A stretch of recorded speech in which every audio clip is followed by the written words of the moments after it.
besides the commandments referring to afflicting ourselves on Yom Kippur, which we had done before. In 165 we have, and that is that he commanded us to rest from work and certain actions on Yom Kippur, and that is maybe exalted saying it is a Shabbat of Shabbaton for you. And we've already explained several times that this is a positive commandment. So this is rest, just like we had rest on Pesach and Shavuos, and certainly had rest on Shabbos. And the Rambam had already clarified at all those points that this kind of rest is what we'll call active rest. It's not simply stepping back from work, but it's a kind of creative resting. So that is also applies to Yom Kippur. By the way, this is an example, and we saw this with regard to some of the other holidays, of the word Shabbat referring to a holiday, not referring to Shabbat itself. Because remember, with the Sphira, with counting the Omer, the command was to begin Mimachrat HaShabbat, on the day after the Shabbat. So the rabbi said that means that Shabbat in this context is referring to the first day of Pesach, because the holiday itself is a kind of Shabbat.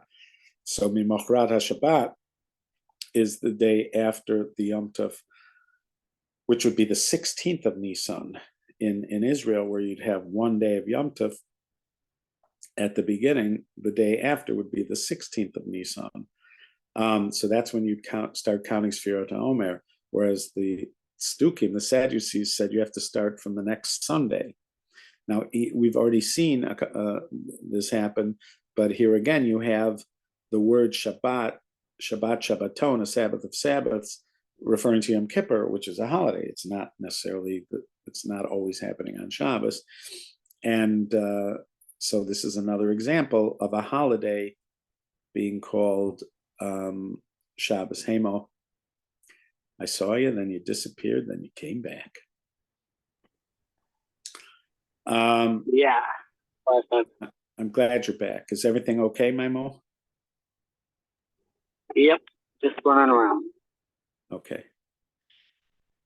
Danielle is expecting any moment, so whenever I'm in contact with Mo, I'm always checking. Okay, so all right, so we're at Mitzvah 166. That is that he commanded us to rest from work on the first day of Sukkot, and that is maybe exalted, and may his name be blessed, saying the first day should be a sacred occasion. Mikra Kodesh, which again you'd have to say is code word for a day of rest. He's just very briefly slipping that in, but you'd have to say that this is a developed code word for a day of rest. Okay, so the first day of Sukkot is a holiday. The next holiday that we have, which we treat it as the holiday at the end of Sukkot, but it's not actually necessarily the end of Sukkot. We talked about this last time, and here we go. That is that he commanded us to rest from work on the 8th day of the holiday of Sukkot. And that is, may he be exalted, saying, and on the 8th day, a sacred occasion. So again, that word Mikra Kodesh, right? Is that the word? Mikra Kodesh, which he's just inserting as a synonym for Shabbat, a rest. And you should know that regarding this rest that is incumbent upon us on each and every one of these 6 days, its laws are uniform. There's nothing unique in the rest of any one of them. So now he's talking about what he called the holidays. In other words, when he's saying these 6 days, so he means the first day of Pesach, the last day of Pesach. Shavuos, that's number 3. Rosh Hashanah, oh no. Maybe he's not including both days of Pesach. How does he get 6 days? Let's say we just do Pesach, Shavuos, Rosh Hashanah, Yom Kippur, Sukkot, and then Shmini Atzeres. Then you'd have 6 days.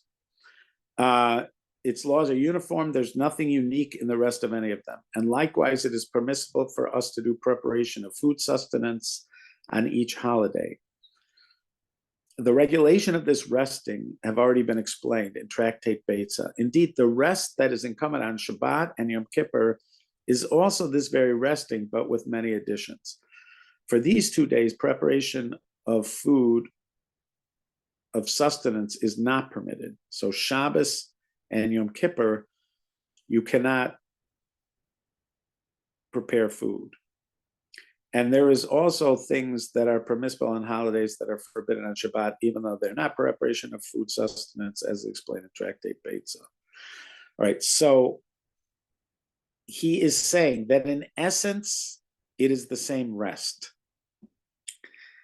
He said, indeed, the rest that is coming on Shabbos and Yom Kippur is also this very resting. So he's saying, in essence, sorry, how did I lose my video there? In essence, they are the same rest, but it's sort of tweaked. So there are slightly different rules for the holidays. And when I say the holidays, except Yom Kippur. So there are slightly different rules, but they're getting at the same rest. The main difference between the other holidays is food preparation. So I remember one episode of Bizarre Foods with Andrew Zimmern, where I think he was having a festive meal with a family in Uzbekistan. And so he came early, but it was the same day as the meal was going to happen. And they had a sheep, which they slaughtered and then skinned and butchered on site. And then the meat went directly into the pot. It's the meat that they were making went directly into the pot. And there may have been more than one kind of meat that they were preparing. So that would be an example of the kinds of things you'd be allowed to do on Yom Tov. So technically on Yom Tov, you could do all that just like they did. And remember, they didn't have refrigeration, even though they did have means of preserving meat through smoking or salting. But those wouldn't have been considered Yom Tov meat, like special Yom Tov meat. So the expectation would be that you're going to slaughter it right there. Now, if you're going to slaughter it right there, you're not just slaughtering it, you're skinning it, you're butchering it, and then you're going to have vegetables, and you're going to have fruit, and you're going to have grain that is going to be part of it. So they would be making bread, fresh bread right then. So a couple of hours before the meal, that's what it's going to look like. The bread's being baked, because again, you don't have ability to preserve, and bread starts to get stale pretty quickly. So you're going to be making the bread very close to when you're going to eat. You're going to be slaughtering the animal very close to when you eat. So on Yom Tov, all those kinds of work are permitted. He does point out that there are some other kinds of things that are permitted on Yom Tov, that even if you're not using them for food preparation, we do have certain things that we do. They it's not like they have absolutely no relationship to food preparation, but we're not doing them for food preparation. So for instance, a carrying. So on Shabbos, you're not allowed to carry. You're not allowed to take an object from one domain to another, from a private domain to a public domain, from a public domain to a private domain, or even to carry it in a public domain over a certain distance, like 4 amot. That prohibition, for the most part, is not apply on Yom Tov. So even though I'm not carrying food or carrying something connected to food, but carrying is one of those things permitted. And again, it may be that there's lots of carrying required for making a festive meal, maybe, but there are all sorts of examples where we end up carrying and it had nothing to do with preparing a meal. So that might be one of the things that he's referencing here that is permitted on Yom Tov, even if I'm not doing it to prepare a meal. But you could imagine that a lot of the work that is necessary for making a creative meal, that it would involve a chunk of the things that are forbidden to do on Shabbos and Yom Kippur. So Yom Tov can feel, in that regard, different, but you're going for the same rest. That's his thing. You're not going for a different kind of rest. You're going for the same rest, but with this caveat, with this exception. All right, Mitzvah 168.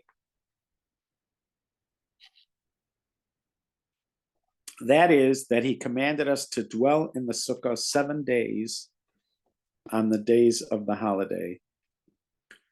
And by the way, notice that when he said Shmini Atzeret, he called it the 8th day of Sukkot. He didn't make any comment about whether it is a separate holiday.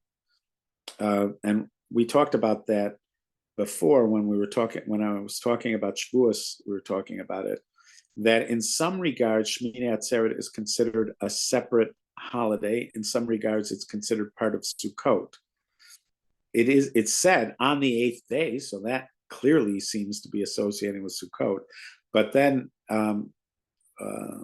there are some distinctions. The sacrifices do not work; they're not part of a sequence that you see with Sukkot.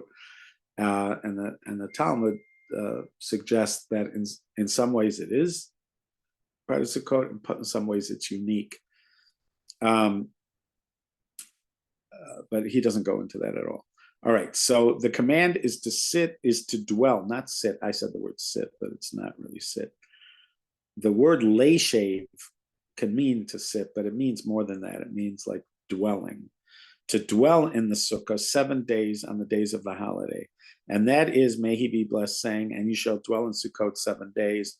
The regulations of this commandment have already been explained in Tractate Sukkah. So here's the thing. As far as the command itself, what does this require? Minimally, absolutely minimally. So I may leave something out, but just as a kind of general review, when we're talking about dwelling in a sukkah, we mean that you should eat and sleep in the sukkah.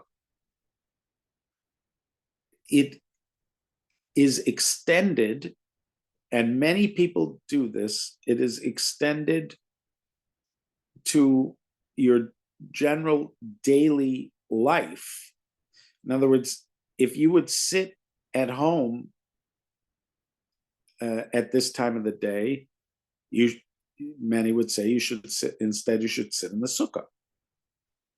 You should live in the sukkah like you do in your home. That's how people, and so you will find people that are very careful to do that,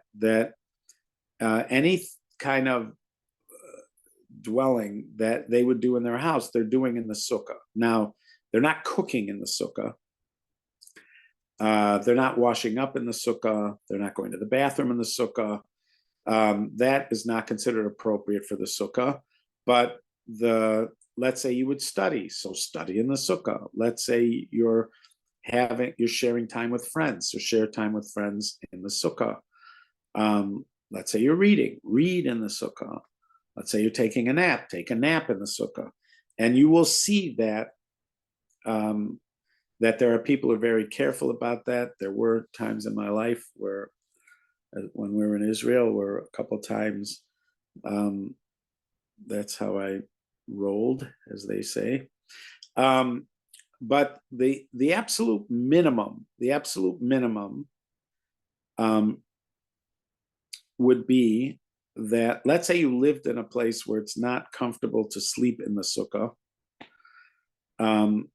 You would still need to eat in the sukkah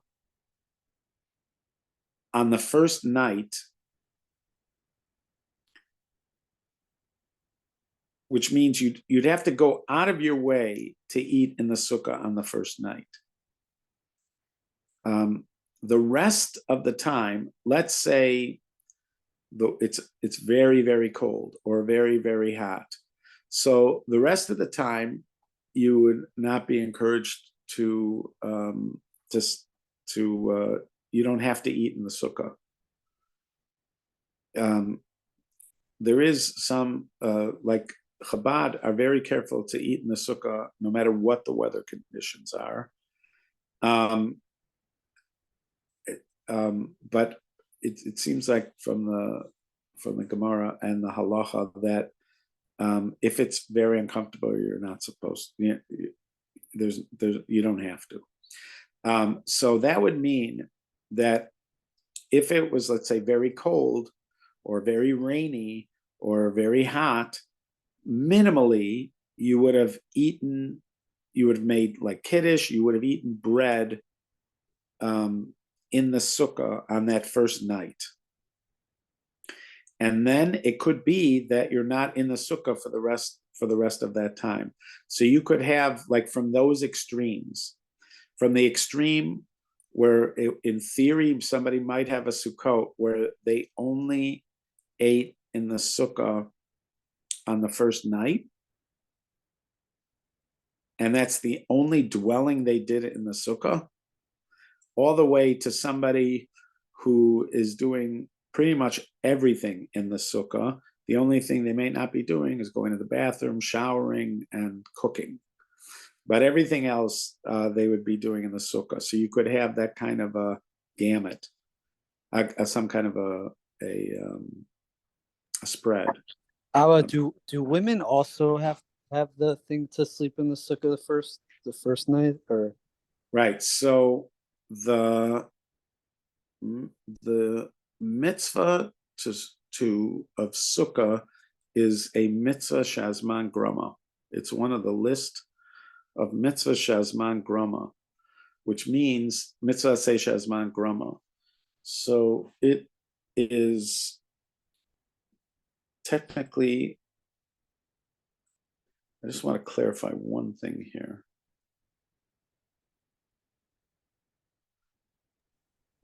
Meaning, like, if there's only women in the household, there's no sukkah needed at all for the whole holiday? Right, I just want to see here.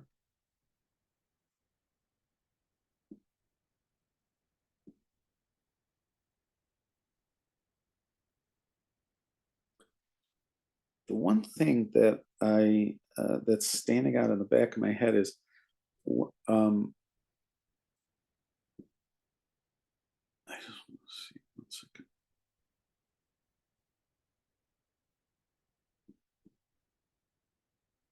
Remember that Tesvav?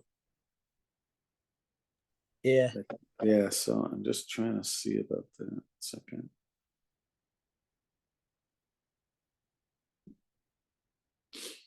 This is the one thing I don't know if I have ever knew this, or if but women are obliged to eat matzah on the first night at the Seder, even though it's a mitzvah saseh shazman grama, a positive commandment that's time bound. They are obliged to eat matzah, and because and of the added, because they were part of the nace kind of thing. Well, that's for the wine, but for the matzah, they have there's like whoever is forbidden to eat chametz has a mitzvah to eat matzah. That's how it's learned. So women are obliged to eat matzah. So the question is, why doesn't the tesvav, why doesn't that gzera shava mean that a woman should be obliged to eat in the sukkah the first night? I'm certain that at one time, it could be there's a very simple answer to that, and I'm certain I feel like at one time I did.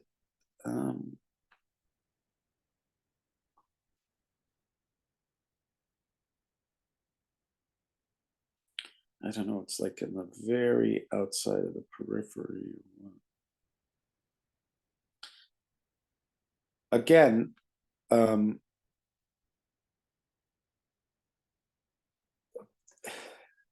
there's a discussion. I think it's a very contemporary discussion about whether once women are not obligated in the mitzvah, should they actively try to do it anyways? Let's say the rationale for why a woman is not obliged in a positive time-bound commandment is the assumption that she's going to be busy running the household, and it's not fair for her to be obliged to do these mitzvahs. What if a woman is not busy with those other things? So what should her attitude be? Should her attitude be, well, if I can do them, I should do them? So let's say with a sukkah, she would say, if I can do sukkah, I should do sukkahs. Then she would try to make sure that she had a sukkah. Let's say she was a single mother with just daughters. So should they have a sukkah? So clearly they can have a sukkah, and if they and Ashkenazic practice is even to say the blessings. So she would say Laisheh Basukah and things like that. And you could see how someone would suggest that if I can, I should. And I know there are people who promote that idea, but it does not seem like in practice that is the idea, the notion that is lived. It would definitely feel weird, because then you're literally going through, if you're a single mom with only girls, you're literally going through the holiday with nothing to do with the holiday, right?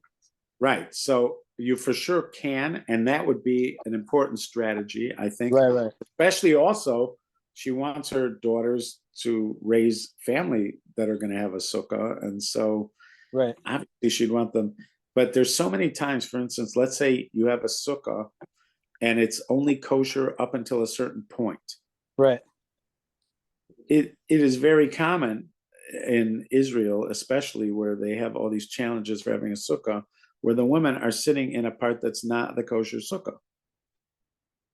And they're totally comfortable with it. Now, I'm not talking, again, if somebody wants to do it, of course they should do it. But the question is, should you want to do it?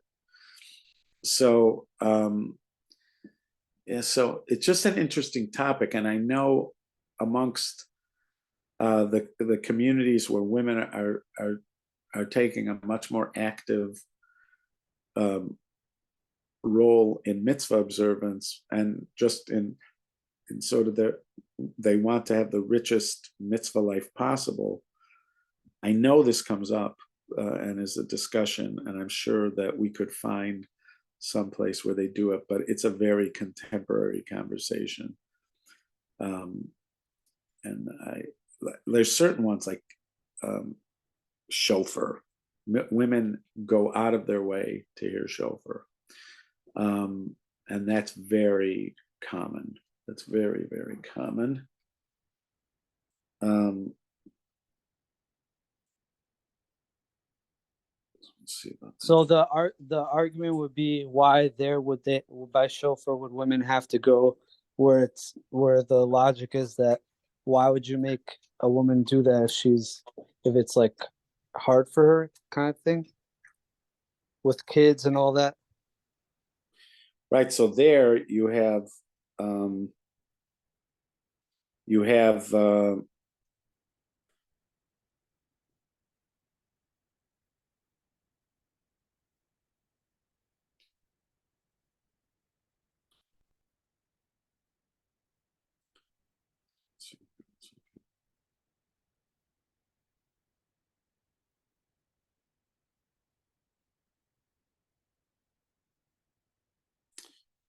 yeah. So there you could say that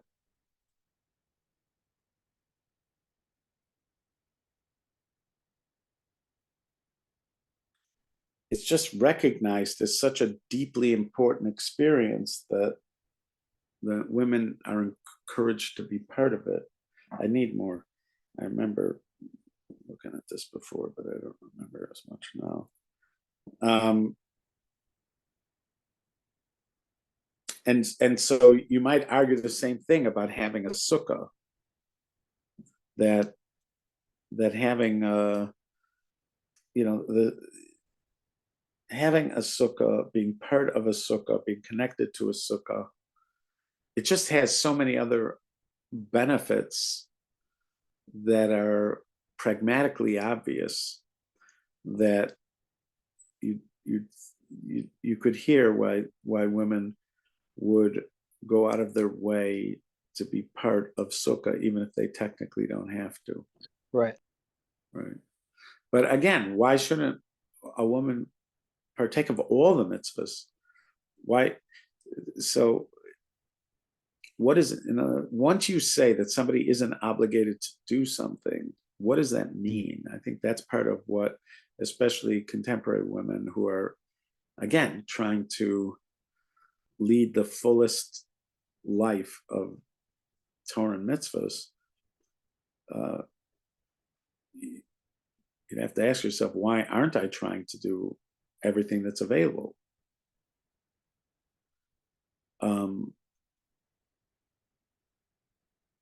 You just don't see that attitude as imbued in the frum world in general, but I know it's going on in more and more places. This notion of not just can we, but should we, shouldn't we? Of course, we should want to. A woman should want to have a lulav and esrog, her own lulav and esrog. Why should you just have a lulav and esrog that is her husband's lulav and esrog? Why doesn't she have her own lulav and esrog? And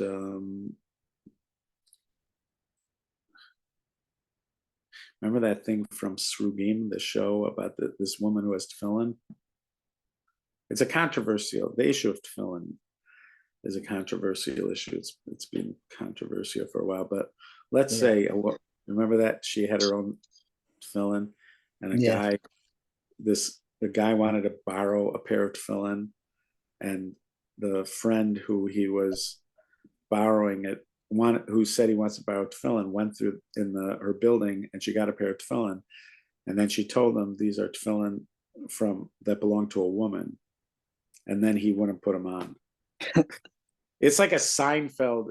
That show is like a Seinfeld in a modern Orthodox Jerusalem neighborhood, but it's like these friends that get together and they have all these things. So they had that whole thing about, I'm not putting on those tefillin. It's a woman's tefillin. Why would I put on a woman's tefillin? They're tefillin like any other tefillin. What do you care? There's that thing going back and forth. Right. And then for the rest of the episode, every time they come across a guy, they go, would you wear those tefillin? No, I definitely would never wear them. Like a constant. Yeah. So, but that's a sort of interesting thing to explore. And I know the conversation's happening, but I just wear. Okay. And speaking of lulav, that is that he commanded us to hold the lulav. The actual, it really means to take or to pick up the lulav. To hold the lulav and to rejoice in front of the Lord 7 days. And that is his, may he, capital H, be blessed, saying, and you shall take for yourself on the first day, etc. And the regulations of this commandment have already been explained in the 3rd chapter of Tractate Sukkah, and it was explained there that the obligation of this commandment 7 days is only in the temple. However, in other places, they are only obligated by the Torah on the first day, and women are not obligated in this commandment. Why did he not say that about the sukkah?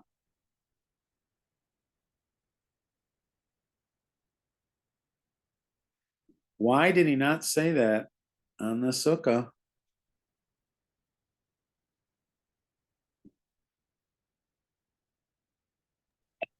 A clue that they are obligated? Yeah, but why? Well, let's see. Oops. Sorry. All halacha. Mishnah Torah, shofar, sukkah, and lulav.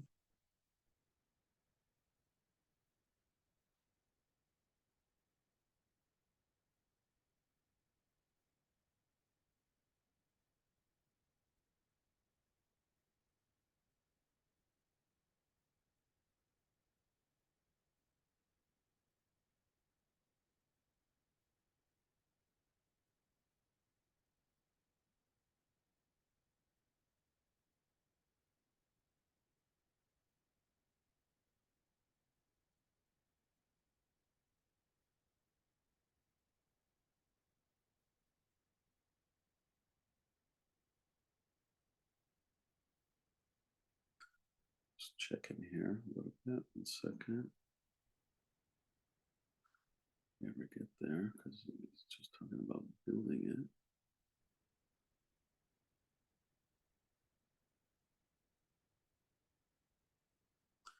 Women, slaves, and minors are freed from fulfilling the mitzvah of sukkah.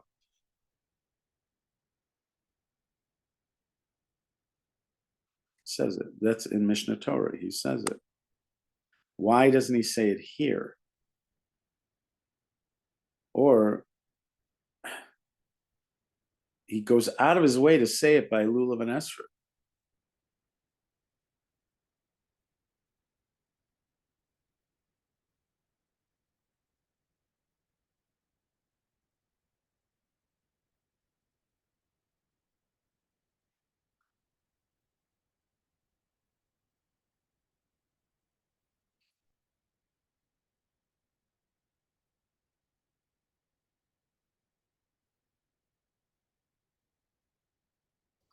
That is just interesting. Very interesting. For some reason, when he talks about the lulav, he points out women are not obligated in this. Doesn't say it about sukkah, but in the Mishnah Torah, he clearly says women are not obligated. I'm sure somebody does talk about that. Just don't know who. Okay, we will pause. Unfortunately, we are not meeting tomorrow because I'm going to Washington, D.C. Hopefully, I'm going to Washington, D.C. You're going to be in the rally. You're going to the rally. Going to the rally. I'm going All right. That's my plans. whatever Hashem decides will happen, but my plan is to be at the rally. So therefore, we're not going to meet tomorrow. Bezrat Hashem, we'll meet on Wednesday. I will see you. Be well, guys. Take care, Torelli. Be well. Thank you. Bye. All right, be well.